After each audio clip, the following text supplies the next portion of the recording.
Okay. There are major characteristics that differentiate among the various types of magnetic disk. So we have a fixed or movable head. Okay. Also, we have a removable or fixed. Okay. And then single or double sided platter. Okay, single or double sided side lah. Maksudnya dekat platter tu sama ada kita akan gunakan dia single ataupun double. Okay. So for this one, removable or fixed disk platter tu sebenarnya. Okay. And then single or multiple platter. And then type of head mechanism. We have 3 types. One is a fixed cap. And then the counterpart adalah yang jenis yang flying. And then for floppy kita gunakan jenisnya adalah contact. Okay. So the figure here shows what it looks like inside the hard disk tu sebenarnya, yang mana kita ada platter, kita ada spindle ni, and ada head, actuator arm. Actuator tu maknanya yang pegang head tu. Okay, arm yang akan hold the heads for read and write. And then the axis. Axis means that for a movable head ni, dia kena ada axis tu to move from left to right, or extend to ataupun decrease the the distance. Okay, so that is the actuator. Okay, and then we have, this is like an I/O punya interfaces. Okay, I/O interfaces consists of IDE connector, and then we will need a power connector for to support the electricity for writing and reading. Okay, jumper ni is for setting the hard disk to become a master or a slave. Okay, so kalau katakan kita ada lebih daripada satu disk dekat dalam kita punya PC, okay, so you will need to set up one is a master, one is a slave lah nanti. Okay, so the IDE itself here adalah I/O connector. Okay, so let me explain in detail the characteristic of this system. Okay, head ni ada dua jenis, satu adalah fixed, satu adalah movable. Kalau yang jenis fixed, okay, one head will read or write head per track. So the heads will mounted on a fixed ridge arm. Okay, so it's like macam penyapu yang panjang tu. So dia ada reader kat situ for each of the track.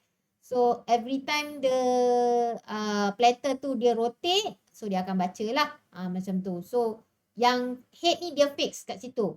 Okay, kalau yang movable head, one read write head per side. Okay, so this is like a spindle. Ni ada head. Okay, ni ada lagi satu head dekat bawah. So this is like our disk. Okay, this is like our disk. Okay, ada lagi satu macam tu. And then another head dekat bawah dia tu. Okay, so bila dia move, dia akan move ke depan, ke belakang. Maksudnya dia extend and then di track balik ke belakang balik macam tu. So it is mounted on a movable arm lah kalau kita gunakan movable head ni. Okay, kalau di sistem menggunakan movable head. Okay, ada jenis this system yang removable dengan non-removable. Okay, so kalau jenis non-removable, dia permanently mounted in the drive. For example, your hard disk drive in your personal computer lah. Okay, so for a personal computer, which means that they need a permanent memory, okay, permanent storage. So kita akan gunakan non-removable disk. Okay. Another type adalah removable disk, yang mana it can be removed from the drive and replaced with another disk. Okay, so for example, macam USB, okay, floppy, macam tu, ataupun external disk. Okay, external hard disk drive, HDD lah. Okay, external hard disk.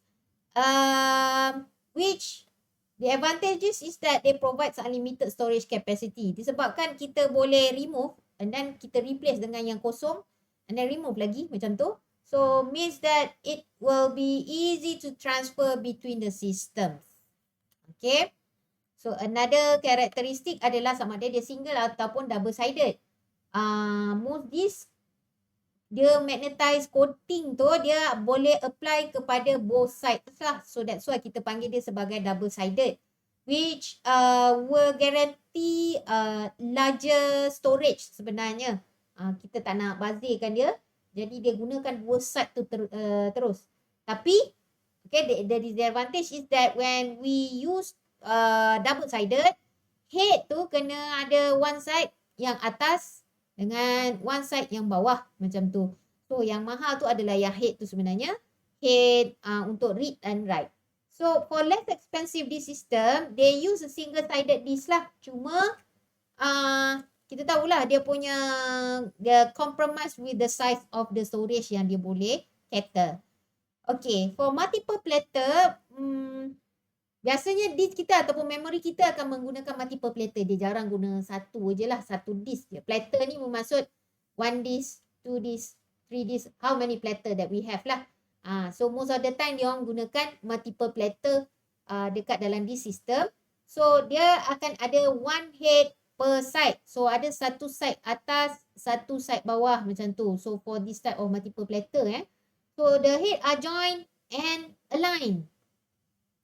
Dia akan bersambung pada satu spindle. Okay, dan dia align. So kalau dia bergerak ke kanan, katakan kalau dia bergerak ke kanan, semua head akan bergerak ke kanan macam tu. So that's what we call as align. So and then align tracks on each platter form the cylinders. So that's why pada masa yang sama, kalau kita tengah move pada silinder pertama, so yang lain, head yang lain akan baca pada silinder pertama juga. Macam tu. Okay.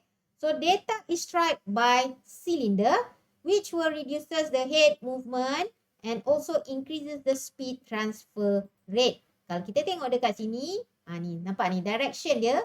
So kalau dia move ke belakang ataupun ke depan, okay, kalau dia move ke belakang, semua head akan move ke belakang juga. Okay, so it is much faster lah kalau dia synchronize moving Dia punya motion itu sangat dia synchronize. So dia akan lagi cepat cara baca dan tulis tu sebenarnya. Okay, so this is what it looks like for multiple platters. And then bila pada masa movement dia tu berlaku, okay, the track ni akan tunjukkan the current cylinders that it has been positioned lah. So dia akan position pada silinder yang sama. Okay, silinder yang sama. So this is the track yang dia tengah access pada masa tu. Okay. And then satu lagi karakteristik adalah jenis kita punya head mechanism lah. So satu, kalau kita kata head mechanism, dia akan sama ada dia adalah fixed ataupun Winchester. Okay. So fixed cap, read-write head has been positioned a fixed distance above the platter. Okay. So kalau kita tengok kat sini, ni adalah platter kita. Head tu dia macam bentuk block. Okay. Macam ni. Macam kita punya mesin, piring hitam punya mesin tu. Piring hitam tu dia ada satu gap sebenarnya bila kita nak read. Okay. So it has been positioned a fixed distance above the platter. So ada gap dekat situ, macam ada air kat situ. Okay. So it allows an air gap. Okay. So itu adalah kalau yang menggunakan fixed gap. Okay. So, the head must generate or sense the electromagnetic field of sufficient magnitude to write and read properly. So, lagi dekat head tu kepada platter tu, okay, the closer it must be to the platter surface to function. Okay, so dia nak lagi function sebenarnya, dia kena lagi dekat dengan kita punya platter tu sebenarnya. Okay, so a narrower head means narrower tracks. Okay, so remember, head ni, okay, lagi nipis lagi kita punya, lagi nipis ataupun lagi narrow, sempit kita punya kepala dia tu, lagi banyak data yang kita boleh tulis. Kalau bayangkan ada kecil-kecil size macam ni, kalau kita boleh tulis, mana lagi banyak data kita boleh simpan? Adakah yang kecil ni ataupun yang besar ni? Macam tu. So, supposed to be yang ni lah, yang kecil tu. So, more dense data can be saved. Kita macam tu. Tapi the closer the head to the disk, the greater the risk of error from impurities or imperfections. Okay, so this is the disadvantage for using a fixed cap. Okay. And then lagi satu adalah contact. Okay, contact head yang mana kita gunakan dalam floppy. So the head comes into the physical contact with the medium during a read or write operation. Okay, it's like piring hitam tu, bila kita tak baca, kita angkat dia kepala dia ke atas. Kalau kita nak baca, kita sentuh dia ke platter tu, ke permukaan surface kita punya piring hitam tu. So it's like the same concept for floppy. Okay. So bila kita this type of head mechanism is small, flexible platter and the least expensive type of disk. Okay, what about for our hard disk? Disebabkan fixed cap ni ada kelemahan seperti impurities dan imperfection, so they come out with another one which called Flying Winchester, yang mana this one is the universal head mechanism yang kita gunakan sekarang lah. Developed by IBM. What happened is that bila dia gunakan flying head mechanism ni, kita kena seal the unit of the hard disk tu. Okay. And then it contain one or more platters. So kadang-kadang hard disk tu boleh sama ada satu ataupun lebih platters lah, ataupun satu lebih disk dalam tu. Okay, so flying means that the heads will fly on boundary layer of air as the disk spin. Okay, so dia it's like you're flying, nampak macam kita sentuh sikit sahaja macam tu. So bila dia sentuh macam tu, dia sentuh macam kita touch je macam tu. So the data is dense. Okay, yang dia tulis ataupun baca tu it's very dense. So kita boleh kata it's very cheap. Okay, sebab kita dah boleh save banyak data kan. Okay, and also it's the fastest external storage rather than for the fixed cap tu. And it's also getting larger because of the density tu. Because of the density, bila kita spin, kita fly on the boundary tu, kita banyak data, is very dense sebenarnya. Kita dah boleh dapat larger size. Okay, so ignore the 250 tu sebab sekarang ni 250 gig tu dah kira kecil. Sekarang kita dah ada 1 terabyte, 3 terabyte, right? So itu adalah untuk yang head mechanism. Okay, sometimes when you want to buy your hard disk lah kan. Okay, so what do you need to know?